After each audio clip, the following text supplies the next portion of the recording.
Okay mga boss madam, ayan, sample video tayo, Hyundai Kona. So tapos lang natin gumawa, nag-home service tayo dito sa Bulacan. Yung mga pinaggamitan natin. So roof rail, crossbar, saka top load nilagay natin kay bossing. Yung basket atomic.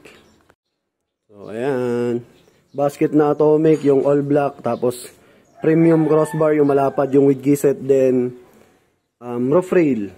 Yan, kinabit natin. Stig, napakaganda. Mas naayos, oh. Madumi nga lang yung kan ni boss. Ulan kasi ng ulan dito sa Bulacan, eh. Kanina nga nung papunta ako, nabasa din ako ng ulan. Ayan si bossing, kakauwi lang yan, galing ng ibang bansa.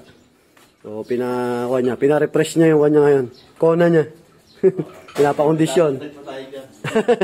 Nagkuhan pa si boss, eh, kung lalagyan niya ng hard case, eh. Medyo pinag-iisipan niya pa yung owning natin na hard case. Saka yung sa sukat.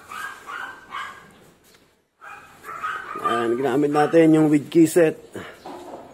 Tapos, yan. So, ganyan ang magiging itsura niya mga boss. Pag nagpalagay kayo ng Hyundai Kona na crossbar, top load, saka roof rail. Yan, all black. Nakita nyo naman, oh. Bagay na bagay kasi black, white ang combination ni boss. So, ayan. Naka all black. Yung top load niya.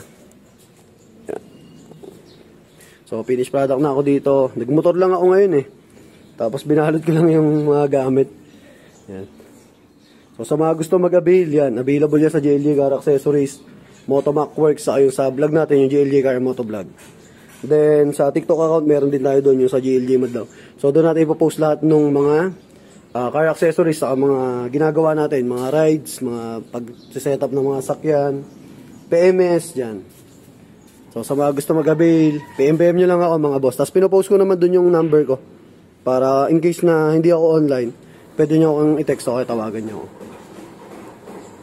So, thank you kay La Bossing. Finished product na ako dito. So, lunch na kami ni boss. Tanghali na. Inabutan na kami ng lunch time. Tapos, batching na ako mamaya. So, thank you. Maraming salamat. Ride safe. Ingat.